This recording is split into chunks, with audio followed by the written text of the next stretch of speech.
Hey everyone, welcome to today's lecture in Introduction to Political Science. We're going to continue our look at the role of the media. So last time we looked at the mass media, so your more traditional news sources primarily. This time we're going to be looking specifically at social media and soft news. So social media, your Facebooks, Instagrams, Twitters, and then soft news being situations where you have politics covered on non-traditional media or shows. So for example, it could be if a politician does an interview on Ellen or Oprah, so not traditionally political news shows. Or it could be kind of your political satire show. So The Daily Show, Last Week Tonight, something like that. That's a little bit more satirical in its coverage of politics. All right, so let's start with social media. So social media is playing a growing role in politics, and it has produced certain advantages and disadvantages. So like most changes in technology, there's always, there's often certain perks that we're going to find, but also certain pitfalls. And so it's kind of a challenge for society to figure out how to navigate them. So let's start with some of the advantages. So politicians have greater access to the public, and the public has greater access to politicians, right? So a lot of politicians have a lot of following on social media. It's easy for someone who's not even necessarily super interested in politics to just follow a politician and get some updates. There's also kind of more direct line of communications from the politician directly to the public, so it's not filtered through the media prism, right? So normally the media has kind of a gatekeeping function where they can choose what they cover and what they don't cover. But when it comes to social media, the politician can speak directly to the public, even on issues that the media normally won't cover. It also means that they can get their message out devoid of kind of the media framing. So if someone still watches the mass media, they would see some framing on potentially on how this information is kind of interpreted, but at least the politician gets a direct statement out to potentially out to the public. And there are a lot of followers for many of these politicians. So these numbers are about 2 years old. So some may have gone up somewhat and some may have gone down. So we start with Barack Obama having 102 million followers. And so just as a kind of comparison, Kim Kardashian, who at the time wasn't really political, now she's kind of shifted a little bit in terms of running some of her own kind of political campaigns on criminal justice, but also with her husband's campaign. So comparatively, Barack Obama has more than 40 million, at least at the time, followers compared to Kim Kardashian.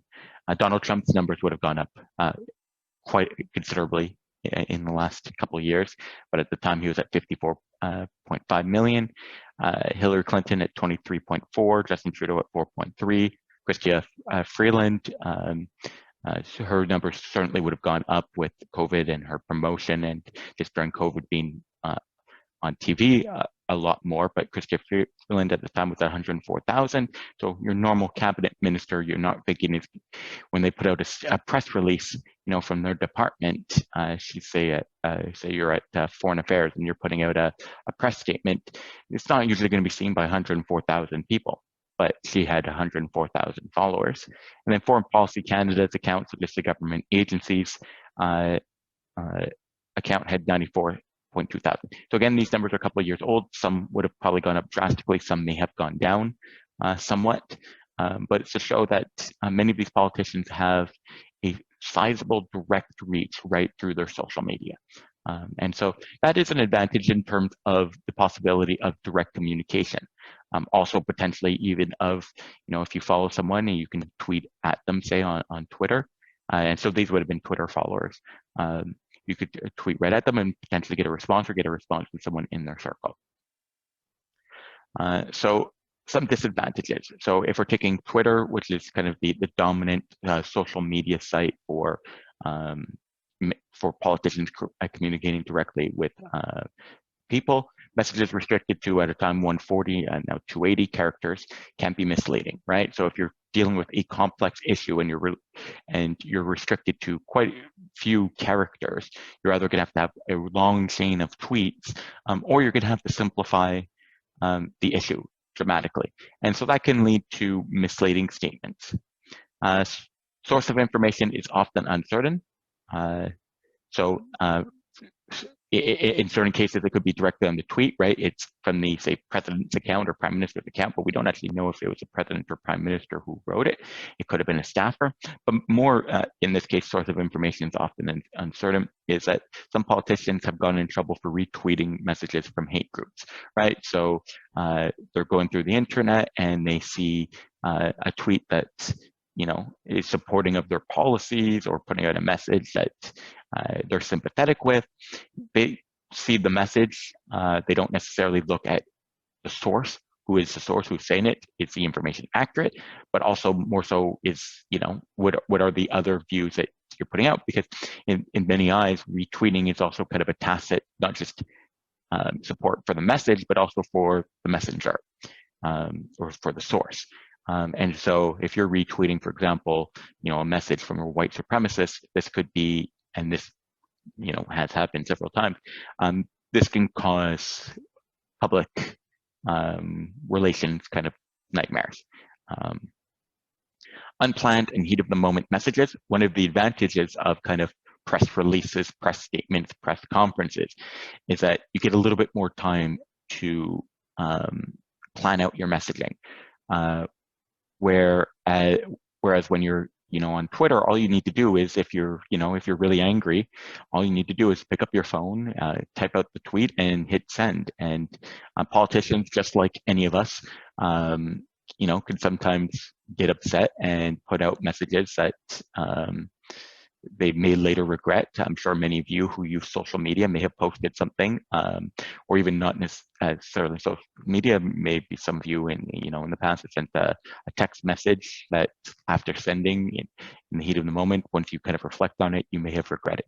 Well, that's the same for politicians, but these can have a lot greater impact. Moving away from standard policy and or diplomatic processes. This isn't necessarily bad, but it does upset kind of the order. There was a kind of an understood way of doing, for example, things like foreign policy, or for communicating between different organizations within the country, so between opposition and government, right? And this kind of moves away from those channels, and which can lead to misunderstandings and to lack of clarity about what the stance is. So, for example, imagine that you're a Canadian diplomat dealing with the United States, and the U.S. ambassador you're a Canadian government official dealing, frequently with the U.S., and you speak to the U.S. ambassador, and they tell you one thing, and then the president tweets a completely different thing, right? And the usual channel for getting your information would be through the U.S. ambassador. And so but you then go to conflict where his boss or her boss is saying something different. And so which message is government policy? Which message are you supposed to go on as being the true statement of relations between the two countries? And so that can lead to problems. And then you also just have the issue of, on social media, you have a lot of trolls who are just trying to rile up dissent and can actually help to further polarize, and bots who can be doing similar things. There's also what we've seen kind of in the last election, where there's a lot of talking about kind of, Russian meddling, and a lot was through social media. And that's not just occurring in the States. There's a lot of evidence that happens in many different countries, and not necessarily just from Russia. It could be other countries or other organizations that are meddling by putting out false messages, just attempting to kind of rile up certain segments of the electorate, so spreading false messages or misleading messages. And so that's something that you have in social media that you didn't have to the same extent in print media or televised news or stuff like that. So let's take a look at a few different kind of social media posts that we could look at, what are the advantages and disadvantages. So here's one to look at that has certainly some advantages and some disadvantages, but end up leading to a dispute between Canada and Saudi Arabia. So this was a tweet put out by a government cabinet minister, whose job is foreign relations, and she put out the tweet: "Very alarmed to learn that Samar Badawi, Raif Badawi's sister, has been imprisoned in Saudi Arabia. Canada stands together with the Badawi family in this difficult time, and we continue to strongly call for the release of both Raif and Samar." The advantage here, right? So when she put out this tweet, it said if a Canadian foreign policy priority is human rights, and particularly when it relates to particular cases that strike close to home, say potentially involving Canadian citizens. So if this is a government priority, by putting out a tweet, you're actually reaching many, many, many more people than you otherwise would if Foreign Policy or Foreign Affairs Canada had just put out a press release on it. Some in the mass media might have reported on it, depending on gatekeeping, and some people who have a lot of interest in politics might have seen it. But many of those people probably were already aware of the case and would already be sympathetic with the view. So you're not going to be changing too many minds with it. It's not going to have much reach. So by putting it out on Twitter, you're potentially also activating a lot of different people in the public to be caring about this and to be spreading it across the internet and potentially putting a different form of pressure on Saudi Arabia. So not even necessarily direct government pressure, but also indirect kind of civil society pressure. And so that could be a really effective new tool for doing foreign policy. The downside too, though, is, again, it's a small statement. It's going outside of normal diplomatic channels. So normal diplomatic channels would be, direct communication, say, from the cabinet minister to their counterparts in say, the Saudi government. You also have potential for embarrassment in Saudi Arabia and different reaction. So from Saudi Arabia's perspective, this was kind of public shaming and was outside of normal diplomatic procedure, and it was Canada getting involved in internal Saudi business. And so it's hard to know whether, in terms of, say, filing complaints with another government, is Twitter your ideal forum for doing so. So there's potential misunderstandings, or also by having the issue become, more widespread, more likelihood that the other side is going to have to respond. And so in this case, it produced diplomatic tensions between Canada and Saudi Arabia, including expulsion of diplomats, freezing of trade, and recalling of students. It also involved many citizens and bots in Saudi Arabia targeting Canadian officials and academics. So there was a lot, like if you were a Canadian academic or government worker who was in kind of discussing the Middle East at all, the number of comments you were getting, and so I wasn't personally tweeting on it, but some of the people I follow were, and some of the attacks were quite vicious. Some were also rightfully calling out, darker times in Canadian or Canadian human rights, saying Canada shouldn't be shaming them when our house isn't completely in order. Although I've always found those attacks, miss the point. No one's ever going to be perfect, but that's for a different topic. And so while there were some healthy debates on social media, many posts and replies had questionable and sometimes outright fabricated facts. And so, yes, it definitely increased the visibility of the issue. And in fact, it became because of the response, became actually a fairly big news story. So you went from something that if Chrystia Freeland had just put out, a kind of a press release, would have gotten very little attention, to something that became a major debate. So in that sense, it highly politicized the issue, but it also had some negative repercussions. And then some of the replies definitely had questionable or fabricated facts. And Saudi Arabia then had some issues on some of the messages put out that got either directly sent by accounts with government ties or were retweeted by accounts with government ties or outright by government agencies that led them into problems, right? So in terms of their response, rather than just a statement, started retweeting, and that's where we can get into the questionable sources. Where's the source? Or or in some cases, the message. How is the message to be interpreted? Heat of the moment retweeting can lead to problems. And this was one image that produced a lot of controversy, and that some of the agencies that retweeted it related to the government kind of had to apologize or explain. In this one, the statement says, as the Arabic saying goes, he who interferes with what doesn't concern him finds what doesn't please him. And so Saudi Arabia, Canada. Now, where the controversy came isn't with the statement, it's with the image. A plane flying towards the CN Tower. Now, according to the statement, what the image was meant to convey was the Canadian diplomats being expelled and being sent home. Why they are being sent to Toronto as opposed to Ottawa, one doesn't know, but I suppose when you're producing kind of images for Twitter, accuracy is not that important. But what everyone saw, nobody saw that message.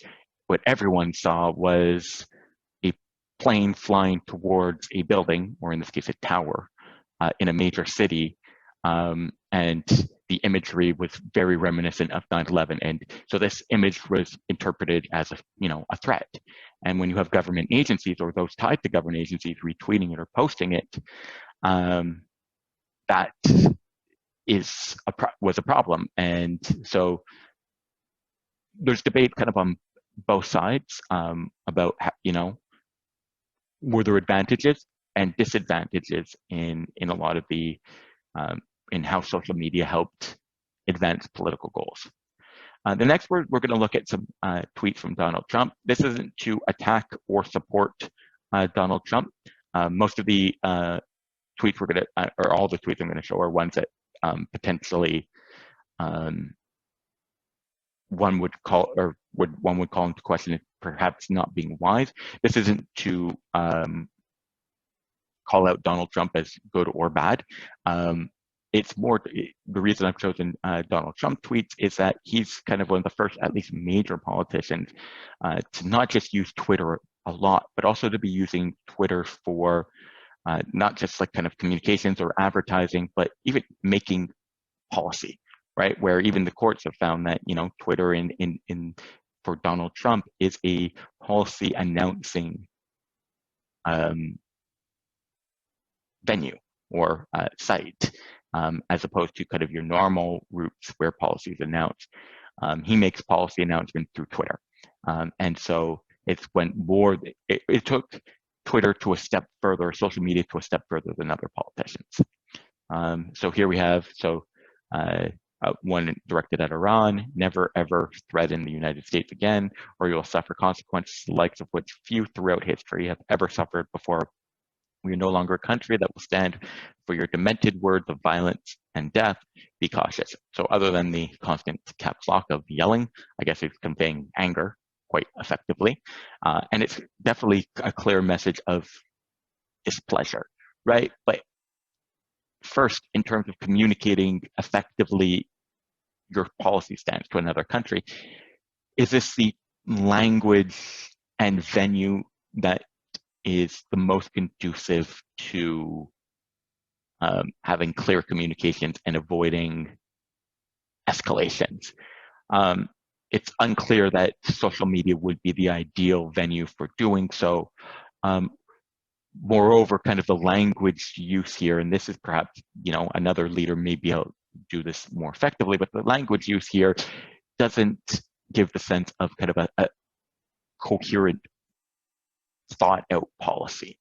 And so, what if a direct statement or phone call between ambassadors or between, foreign minister and ambassador or foreign ministers have been a more effective way of communicating, or even between leaders themselves, a more effective way of communicating and de-escalating, probably. Okay, so related to more directly to Canada. So this was after Canada hosted the G7 meeting. So PM Justin Trudeau of Canada acted so meek and mild during our G7 meetings, only to give a news conference after I left saying that US tariffs were kind of insulting and it will not be pushed around. Very dishonest and weak. Our tariffs are in response to his 270% on dairy. Based on Justin's false statements at his news conference and the fact that Canada is charging massive tariffs to our US farmers, workers, and companies, I've instructed our US reps not to endorse the communique as we look at tariffs on automobiles flooding the US market. So this kind of looks a little bit like a heat of the moment type one, where you had kind of, he saw the press conference after he left, wasn't particularly pleased with, something that was said in it, about we won't be standing for the US tariffs. I mean, the Canadian leader, if he's directly asked at a press conference about US tariffs, it's not surprising he's not going to be supportive of them, right? So was this this looks kind of like a heat of the moment, calling of names is probably not the best way to be resolving. Very dishonest and weak isn't kind of your best way to be solving an issue or de-escalating an issue. So this kind of looks like a heat of the moment type tweet that didn't really, I don't think any interpretation of it could view it as advancing US policy or US interests. And so here's kind of your heat of the moment where I'm not sure this necessarily helped. Here's one of kind of making policy and whether, this is the best way of making policy. So I hereby demand, and will do so officially tomorrow, that the Department of Justice look into whether or not FBI, Department of Justice, infiltrated or surveilled the Trump campaign for political purposes, if any such demands or requests were made by people within the Obama administration. So, I mean, he can direct investigations he is, so he could probably ask the Department of Justice to look into it. I'm not a legal scholar as to whether he's allowed, where the kind of lines are for what he can direct the Department of Justice to do. But if you're going to be directing the Department of Justice to do so, probably the first thing to do is direct the Department of Justice to do so. After it's already started, and if you want to be announcing it on Twitter that this investigation has started, or, that's one thing. But doing it before the Department of Justice, having the kind of the first place the FBI or DOJ hears about it is on Twitter, isn't the best case. There's also some of where announced kind of different changes in policies in the military about, who could serve, or kind of policies related to soldiers. And the first place it was announced was on Twitter. And then all the calls were going to the Department of Defense being like, so what are you going to be doing to implementing this policy? And they say, we don't know. We haven't seen, all we've seen is a tweet. We haven't seen a policy, right? And so they're kind of caught in that in a certain sense, given that these are government statements in a way, they're being directed to do something without knowing exactly what, how, when, why, and stuff like that. And then finally, another kind of foreign policy one that shows that is Twitter the best avenue for making policy. North Korean leader Kim Jong-un just stated that the nuclear button is on his desk at all times. With someone from his depleted and food-starved regime, please inform him that I too have a nuclear button, but it's a much bigger and more powerful one than his, and my button works, right? And so when you're making foreign policy by comparing the size of nuclear buttons, A, that's a little bit scary, but, B, is this helping at all with the issue? Is this kind of the form of government communication that you want? Now, this wasn't the only communication that there existed between the two leaders. There would have been some between lower level officials. They were writing each other letters and stuff like that. But does this help de-escalate at all? Is this good government policy making? And that's more questionable. All right, so social media, selective exposure or diversity. So it's a question about uh, the debate about, how much is social media changing the political discourse. And so there's a debate between positions on exposure to more diverse ideas leads to a more robust and pluralistic debate. So you could be following politicians and people with a whole bunch of different ideas. And by being exposed to more different ideas, you could have a better and more honest debate. So there is that possibility, although if you've ever watched or looked at debates and comments on social media, it's can be hard to see how it's a more robust debate. But I mean, in theory, you could be following politicians from different sides, seeing tweets about different issues presented in different ways, and in that sense, by being exposed to more different viewpoints, which is something that usually helps create more tolerance and more kind of centrist views, less extreme views. I mean, social media can serve that purpose. On the flip side, selective exposure to ideologically congruent messages lead to more extremism and polarization, right? So social media also allows you to get more politics more of the time, right? Another source where politics can be coming in, and you get to choose who you follow, right? And so you could just follow people who are going to be saying the exact same things that you already believe and not following anyone who says the opposing. So if you're, say, a liberal, you could just follow liberals and just see what members of the Liberal Party tweet out or supporters of the Liberal Party tweet out, and never look at a single tweet by a conservative, other than if it's being mocked when they say something bad, right? And everybody once in a while says something that they'll regret.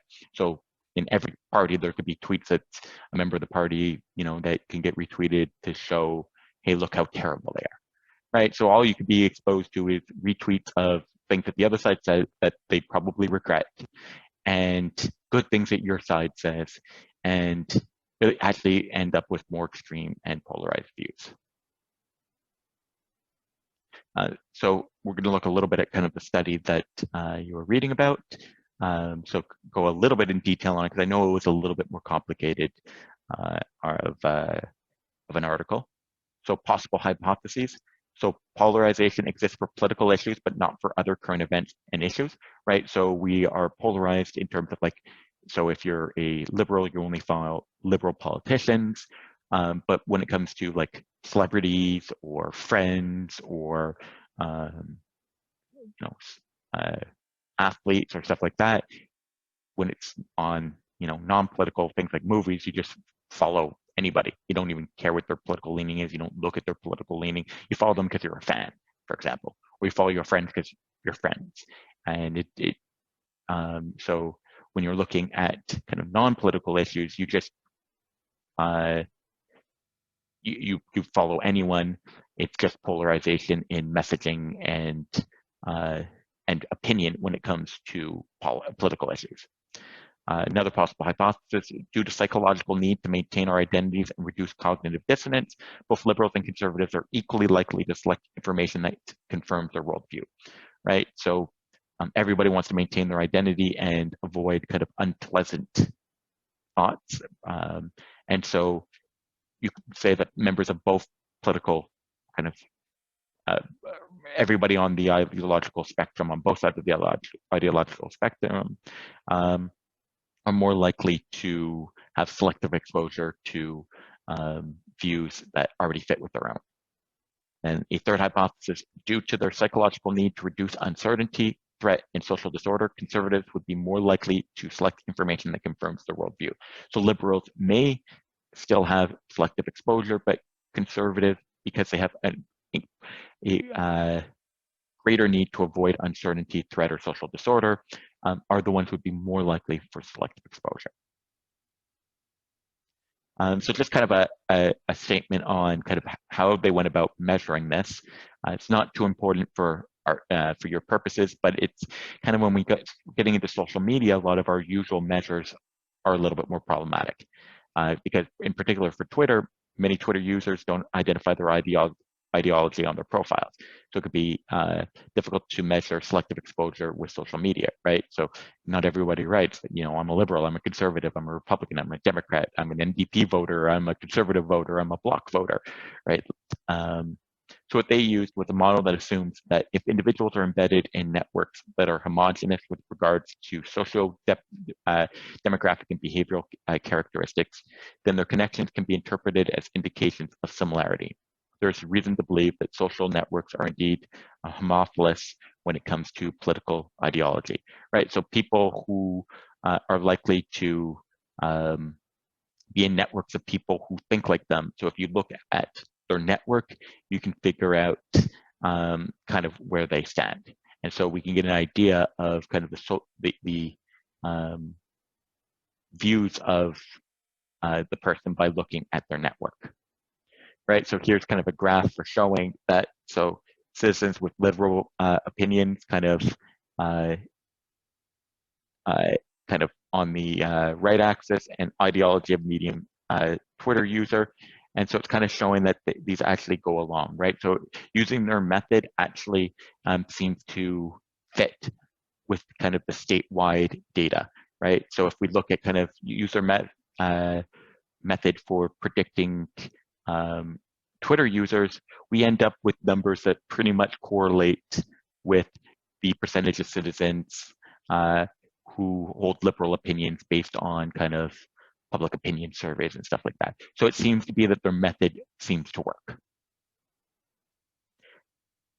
So here's kind of issues that they used for measuring selective exposure. So the issues examined, and how many tweets there were about these different issues. So some of them are political issues, some of them aren't political issues. So you've got, like, for example, the 2012 presidential campaign, but you also have the Winter Olympics, not as much of a political, or the Oscars or Super Bowl, although Oscars arguably are becoming more of a political issue.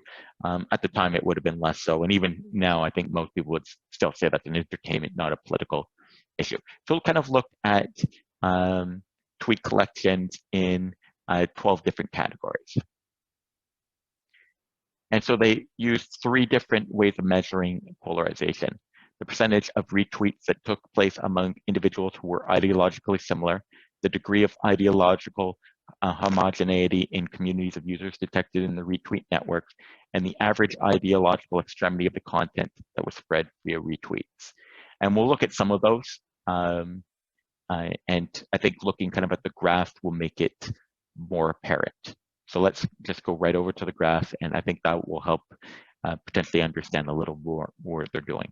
Right, so here what we're seeing so on the kind of the vertical axis, we've got kind of the estimated ideology of the retweeter, so the person who's retweeting a message. And then we've got the estimated on the horizontal axis, we've got the estimated ideology of the author, right? So if you see, for example, on many of them, like, for example, 2012 election, right? If the people who retweeted, say, if we say here's liberal, on the right side is liberal, people who retweeted tweets that were posted by kind of liberal authors tended to be liberal, and people who retweeted conservative messages tended to be conservative, and there was very little overlap. You didn't see liberals retweeting conservative. You didn't see liberals retweeting conservative. You didn't see conservatives retweeting liberals. Same thing on many of them. You get some level of kind of the middle is retweeting everyone to a certain extent. But again, on budget, liberals are retweeting liberals, conservatives are retweeting conservatives. Government shutdown, liberals are retweeting liberals, conservatives retweeting conservatives. And so on all of these political issues, you get a very similar pattern where it seems to be selective exposure, or at minimum selective retweeting. We don't actually know who they're all the people who are retweeting are following. So they may be exposed to different messages. So, for example, you could be a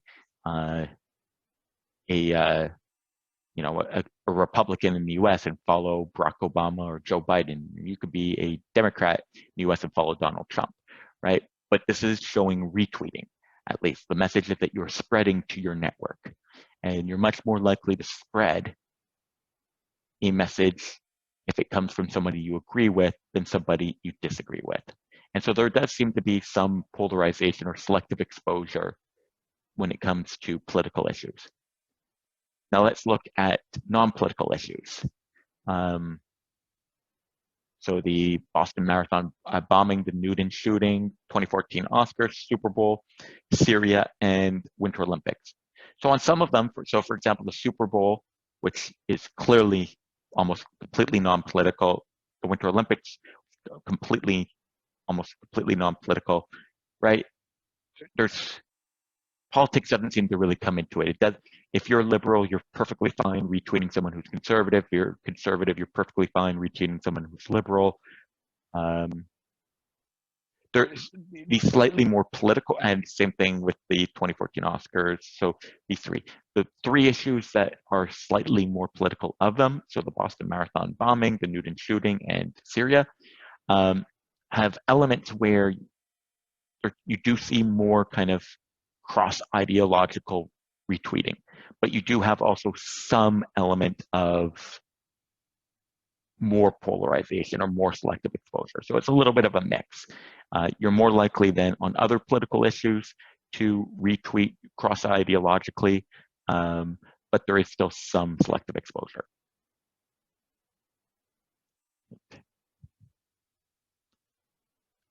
Now, who is more likely to be doing cross-ideological retweeting? And so this is showing estimated rate of cross-ideological retweeting. And so blue is liberal and red is conservative. And so on the top has the political issues, right? And on the political issues, we see first cross-ideological retweeting on most of them is quite low, right? You're not particularly likely to retweet someone who has a different viewpoint, an author has a different viewpoint than you. But there is also evidence in many of the different issues that liberals are more likely to do so. So remember, there was a hypothesis that said cross-ideological retweeting would be low. That seems to be supported on political issues. But we also have evidence that conservatives probably, and the hypothesis said because of kind of their fear of threat or uncertainty, would be less likely to do so. We also see that on non-political issues, there's cross-ideological retweeting is higher. So higher, more over here than over here. But also there's less difference between liberals and conservatives. The major difference being on the Oscars, apparently, which is interesting, where there was a fair amount of difference, and the Newton shooting. But on most of the other ones, they're quite close together. And so kind of in summary, on political issues, conservatives were less likely to engage in cross-ideology retweeting, which fit with their hypothesis, but there's also evidence that liberals were likely to do it. So, right, so there is evidence of, for everyone, kind of the desire for maintaining your identity and avoiding cognitive dissonance. So there does seem to be that everyone has some element on political issues of selective exposure, but it's stronger for conservatives. We do see cross-ideological retweeting was more common for non-political issues. So as they hypothesized, there's a difference between political issues and non-political issues. And the difference in polarization between liberals and conservatives is smaller for non-political issues. All right, so now let's turn to soft news. And so we'll start our talk of soft news with the Oprah Effect. And so politicians are increasingly appearing on soft news programs. And so what are soft news programs? So you've got two main kinds. So first, you've got the traditional, largely apolitical soft news talk programs, such as The View, Oprah, Late Show, and Tonight Show. Some of these over the years have become more and more political. So The View certainly does have political discussions. Some of the late show, or more and more of kind of even the late night general shows, are devoting, a greater percentage of their jokes to politics than they did in the past. So even your traditional, largely apolitical soft news shows have gone a little bit more political recently. But typically, their jokes and their opening monologues were, they may have some political jokes sometimes, but the vast majority of them were on whatever was in the news. It didn't have to be politics. And their guests were generally apolitical. But politicians sometimes did start appearing in them. Starting more in the 90s, you started seeing politicians appearing. And then you have satirical political comedy productions such as The Daily Show, the now defunct Colbert Report, and Last Week Tonight. And so these are, kind of soft news programs, but that are more explicitly political. So they're kind of, they could be satirical news shows or satirical kind of talk shows, depending on the case. But they're presenting the news, but in kind of a more, or politics, but in a more comedic fashion. And so we've seen the rise in prominence in both of these, and politicians are increasingly also appearing on them. So why would politicians appear on traditional soft news shows? So given that these shows, particularly on traditional ones. So why did they start appearing on shows that traditionally are quite apolitical? What's the game for them? So soft news programs offer larger audiences than news programs. So particularly as we saw fewer and fewer people watching the news because they had more options, if you wanted to be appealing to non-political people or people who aren't that interested in politics, appearing on the shows that they are watching gets your voice and your face out there more. Many soft news viewers are less politically engaged, ideologically extreme, or partisan, making them more easily persuadable.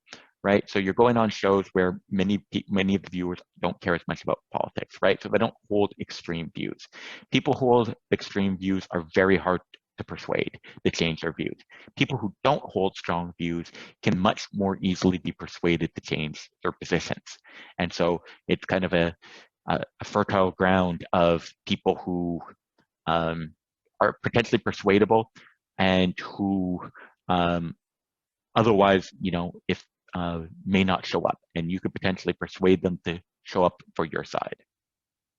And politicians are presented in a more relatable manner.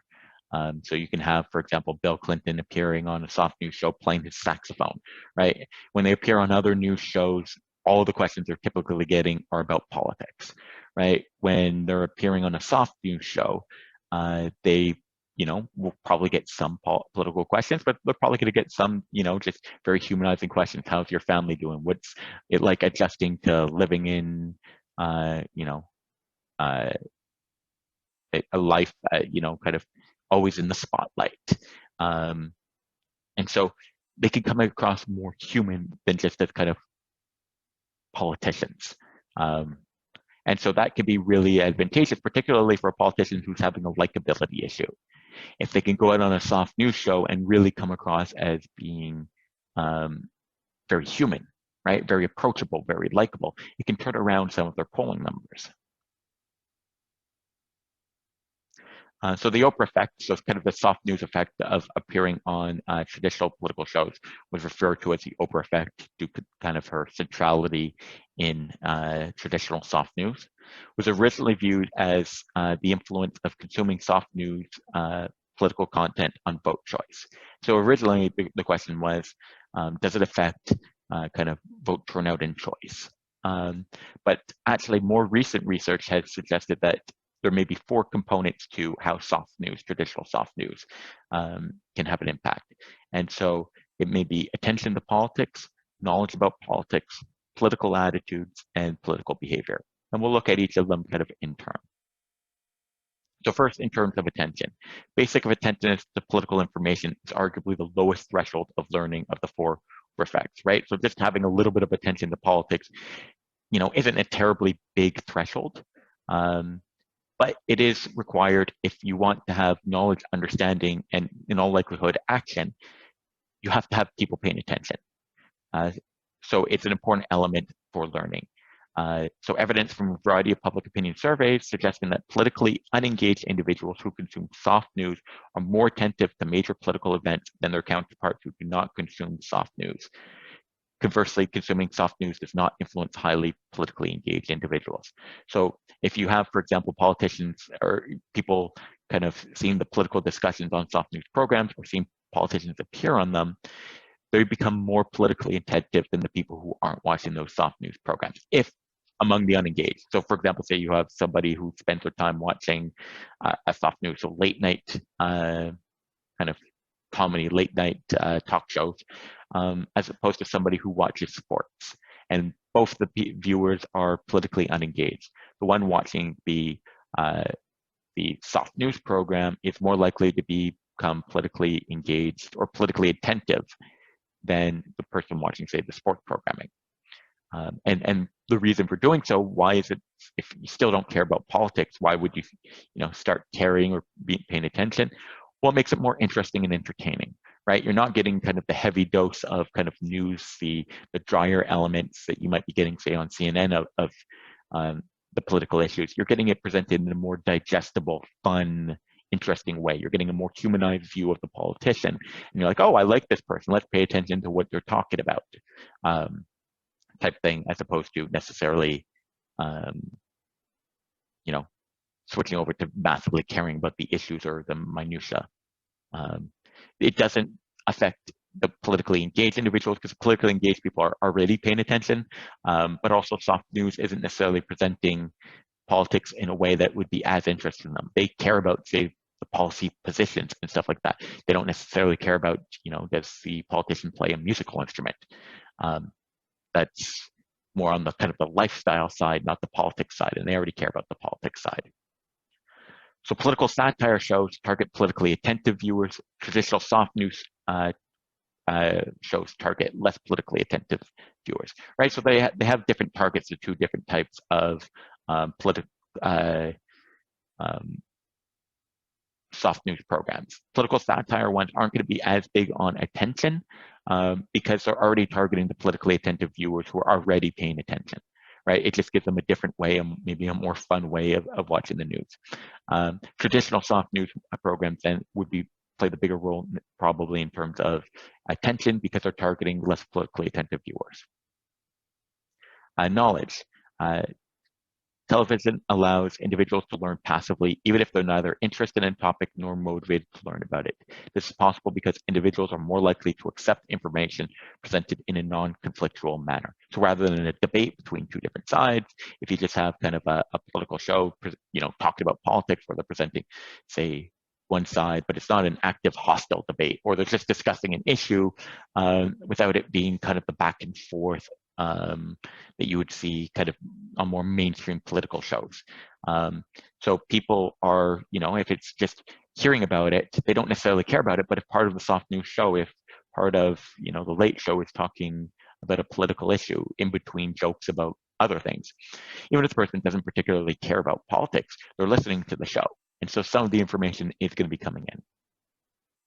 There is some debate about how much learning occurs, but political learning effects appear strongest among individuals who are relatively uninterested in and hence unmotivated to learn about politics, right? So the people who already care about politics, they already have high degrees of knowledge about political issues. They don't need kind of the passive learning. They already have a probably deeper understanding of the issue. But passive learning, we are going to see much more on people who aren't caring, but they're still just listening to the show, and so they're picking up some things. Taken together, the findings suggest that at least some consumers do learn about politics via soft news, but what they are learning, how much, and how long-lasting remains subject to debate, right? So how much of this learning is happening, we don't know. What we can conclude is that some of it is happening, but almost everything else beyond the fact that some of it is happening is still subject to debate. All right, so what about changing of attitude? So if we've got people paying a little bit more attention and having a little bit more knowledge, is this shaping their attitudes, right? Just having knowledge doesn't necessarily mean that you've got an opinion on it. So can soft news shape attitudes? Some positive potential effects. Traditional soft news can make candidates appearing on the shows more likable, right? So by making them seem more likable, you can change their attitudes about a given politician and make them more likely to vote. So like I said, a politician, particularly one who has likability problems, can go on, appear much more likable, and shift attitudes. Also, for example, someone who doesn't have high knowledge or isn't that interested in politicians, if they come on the show, they seem really, really likable. The person may not even pay that much attention to the policy and just say, I really like that person. Maybe I'll support them.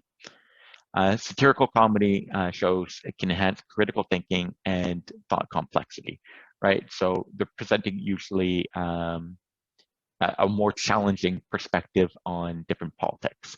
And so it can actually help get people who are watching the shows to think critically about issues. And when we're going to next week watch some segments of some of them, and some of them can actually present fairly insightful views of politics. And sometimes we will be bringing up issues that many of the mainstream sources aren't necessarily bringing up and present them in a different way.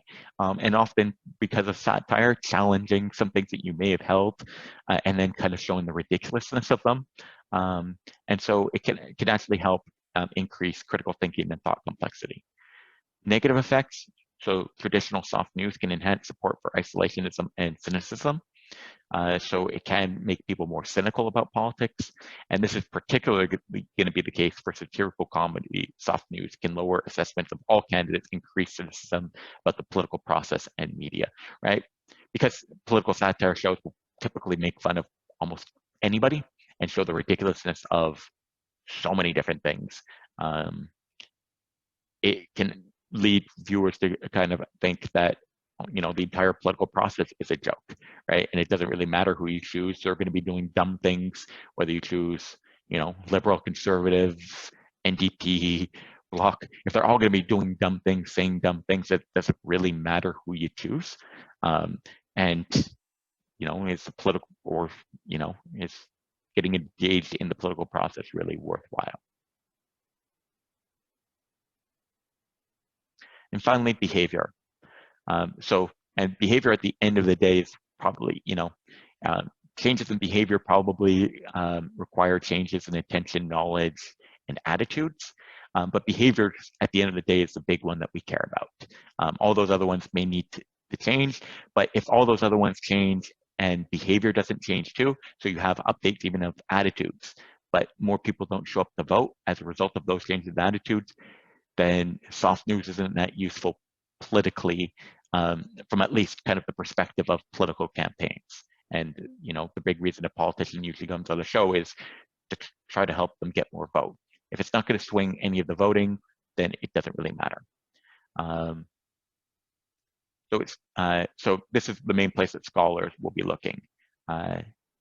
And so usually they're asking two questions. Are soft news consumers differently likely to vote than comparable non-consumers? So does watching soft news make you more likely to vote differently than kind of your counterparts who aren't politically engaged but who don't watch soft news? And are they likely to vote differently contingent on showing up at the polling station? So also does it affect kind of showing up, right? So say some would vote differently if they showed up, but they're not more likely to show up, it doesn't really matter.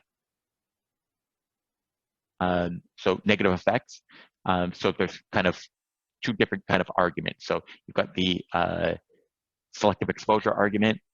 With entertainment options, non-political interested individuals could avoid hard news and are therefore less likely to vote.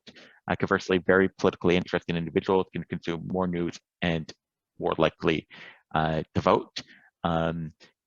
So, and even in this case, selective exposure, even if a soft news program, for example, is having, an interview with Justin Trudeau, if you hate Justin Trudeau, you've got the options that you could flip it off that day and say, I'll come back to this show another day, but I've got options. So if I don't care about politics, I don't have to see a humanized version of Justin Trudeau. I can just flip away. So even in terms of, you can have selective exposure, even when it comes to, soft news. And for example, the politically satire ones can, help people to, watch a political satire show that tends to be more ideologically congruent with them. They can watch more hard news and be more likely to vote, and so have more polarization.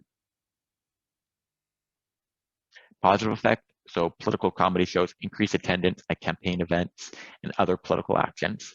Um, so that's a positive effect that watching these shows do help people to actually show up at campaign events. Traditional soft news viewers are more likely to cross party lines after seeing the candidate on TV. So in terms of helping to minimize polarization and kind of listening to multiple perspectives, traditional soft news viewers are actually more likely to vote for a candidate from the other side, which, when we're talking about polarization, that's something that should very, very rarely be happening, but that's more likely to happen. And traditional soft news viewers are also more likely to vote for the candidate who best matches their interests compared to non-viewers. So in terms of knowledge gained, it does seem that the knowledge gained from watching even traditional soft news shows does help people to make more informed decisions about the candidate that fits their interests. So voting according actually to their interests. So in terms of decreasing polarization, having informed voting, traditional soft news shows seem to have a positive benefit, and your more satirical political comedy shows, for those who are politically engaged, actually help them to get more involved in the process. So not just things like voting, but also getting involved in campaign events and other political action. And so these are changes in kind of that we didn't have decades ago because, well, we didn't, for kind of the first part of the lecture, we didn't have social media. And we certainly have seen the rise of more media choices in political, in soft news. And so soft news has, to a certain extent, changed the political attention, knowledge, attitudes, and behavior. All right, so that's all for this time. Next time for the lecture, it'll be quite fun. We'll be watching segments of some of these soft news shows, particularly some of the political satire ones, which can be a lot of fun, just to kind of get an idea for those who aren't already watching them of kind of how it is that they're presenting the news, what is a political satire show, and kind of how can they, one of the things that was shown is that they can potentially increase cynicism. So you can see how could it increase cynicism, but also talked about how it can also make you look at political issues slightly differently. And so how can it do so? Right, so enjoy the rest of your week, and I'll talk to you next week.